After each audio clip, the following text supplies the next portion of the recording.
बिस्मिल्लाहिर्रहमानिर्रहीम। अस्सलाम वालेकुम dear student, my name is Mushtaq Ahmad, lecture of biology.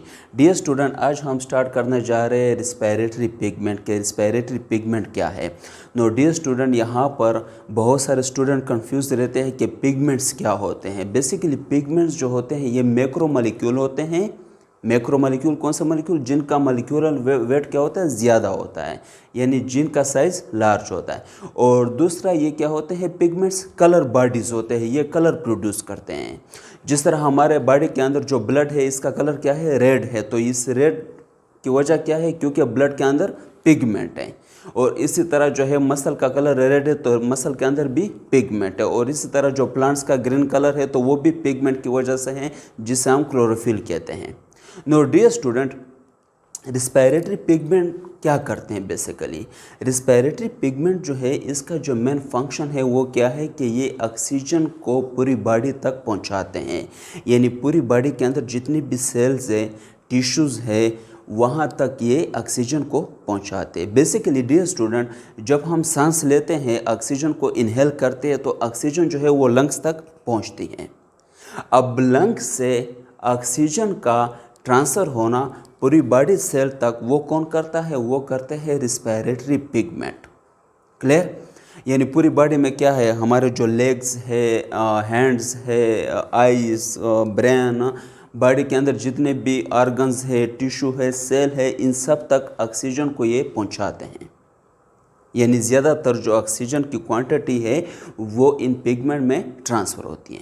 No dear student, हमारे बॉडी के अंदर दो किस्म के पिगमेंट हैं। एक को हम कहते हैं हेमोग्लोबिन और दूसरे को हम कहते हैं मायोग्लोबिन। डियर स्टूडेंट, हेमोग्लोबिन जो है ये ब्लड के अंदर जो रेड ब्लड सेल्स है, ब्लड के अंदर डिफरेंट किस्म के सेल्स होते हैं, red blood cell, white blood cell, platelets. लेकिन ब्लड के अंदर जो रेड ब्लड सेल है, रेड ब्लड सेल यानी आरबीसी, उसके साथ हेमोग्लोबिन अटैच होता है। क्लियर?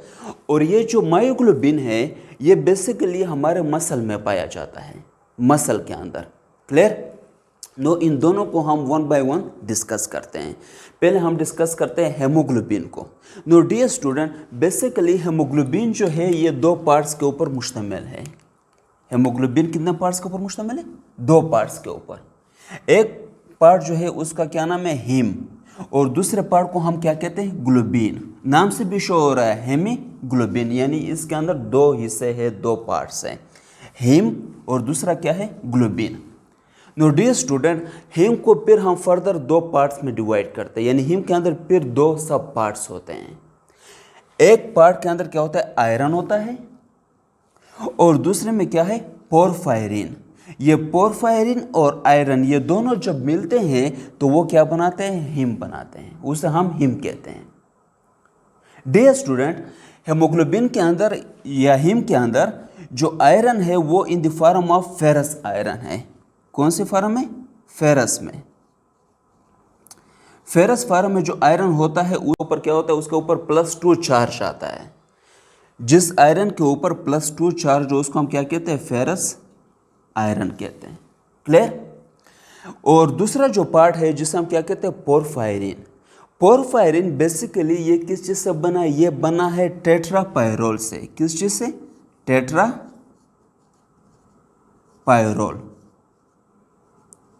नो डियर स्टूडेंट, अब यहाँ पर क्वेश्चन अराइज होता है कि टेट्रापायरोल क्या है? ये टेट्रा का मतलब क्या है? 4। सही है, 4। और पायरोल जो है ये 5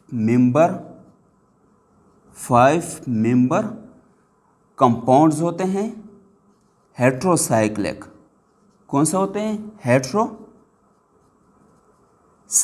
होते हैं, यानी रिंग्स होते हैं लेकिन हेट्रोसाइक्लिक होते हैं। नो डियर स्टूडेंट, अगर हम यहाँ पर डायग्राम में देखें, एक रिंग आपको नज़र आ रही है। इस डायग्राम के अंदर ये क्या है? ये एक पायरोल है। इसके अंदर 4 कार्बन होते हैं 4 कोनों के ऊपर और एक यहाँ पर नाइट्रोजन होता है। इसी तरह ये सब के साथ कार्बन होते हैं 4 कोनों पे और एक कोने पे नाइट्रोजन, और यहाँ पर भी सब के साथ कार्बन और नाइट्रोजन। कार्बन यानी 4 कोनों पर कार्बन होता है इस रिंग में, इस पायरोल के रिंग में, और एक कोने के ऊपर नाइट्रोजन होता है। तो यहाँ सेंटर में आयरन होता है और इसके साइडों पर ये 4 पायरोल रिंग्स होते हैं। इसको हम कहते हैं him part of the haemoglobin. यानी इसको हम अगर हम इकट्ठा नाम दे दें तो इसको हम इकट्ठा क्या नाम देंगे? Haem part. क्लियर? और ये जो एक रिंग है इसको हम क्या कहते हैं? पायरोल। 4 पायरोल रिंग्स मिलकर क्या बनाते हैं? पोरफायरिन बनाते हैं। फिर पोरफायरिन के सेंटर में आयरन आता है, तो इस आयरन के साथ इन चारों ने इस तरह बॉन्ड बनाया होता है और इस आयरन और पायरोल को, इन सबको जब हम इकट्ठा नाम देंगे तो क्या नाम देंगे? Haem part. No dear student, ये तो हेमोग्लोबिन का हो गया haem part. No dear student, आप आते हैं किसके ऊपर? ग्लोबिन के ऊपर।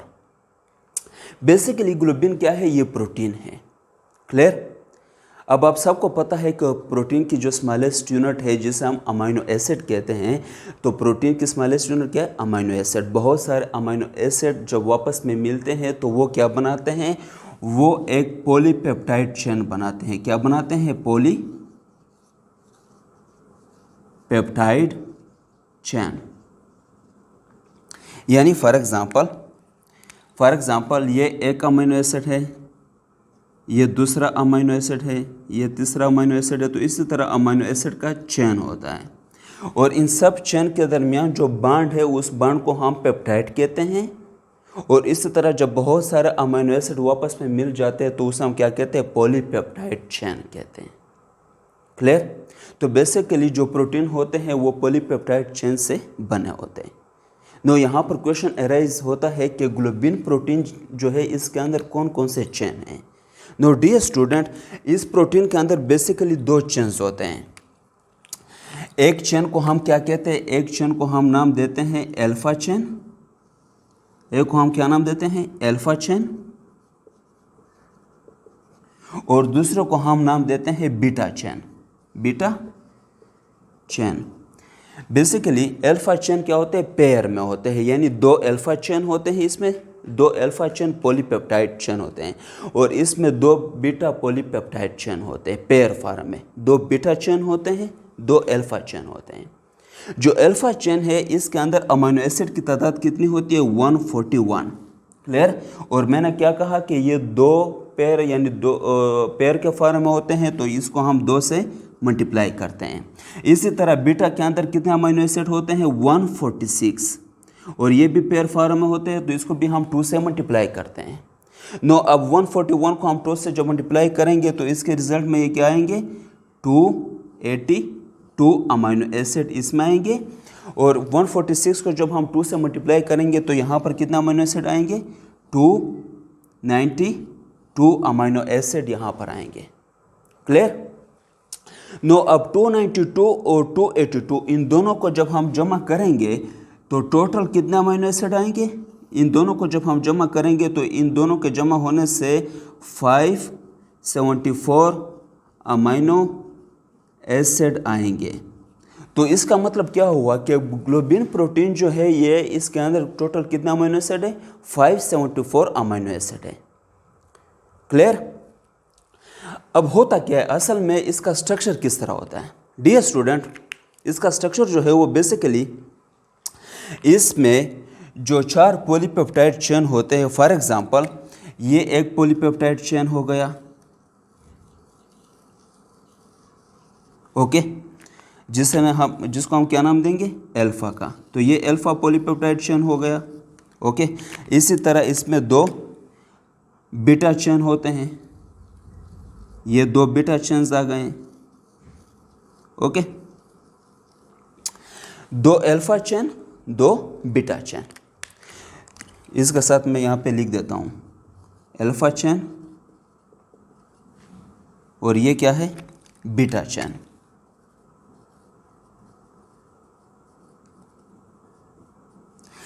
तो अल्फा चेन और बीटा चेन ये जो पार्ट है ये किस चीज़ का पार्ट है? ये ग्लोबिन का पार्ट यहाँ पर आ गया। नो डियर स्टूडेंट, अब यहाँ पर हर एक चेन के साथ, यानी 2 अल्फा चेन है, 2 बीटा चेन है, हर एक चेन के साथ एक हिम होगा। क्लियर? यानी हर एक चेन के साथ एक ये वाला जो स्ट्रक्चर है जिसको हमने क्या नाम दिया था? हिम का नाम दिया था। हर एक चेन के साथ एक हिम होगा। क्लियर? और हर एक हिम आपको पता है कि क्या है?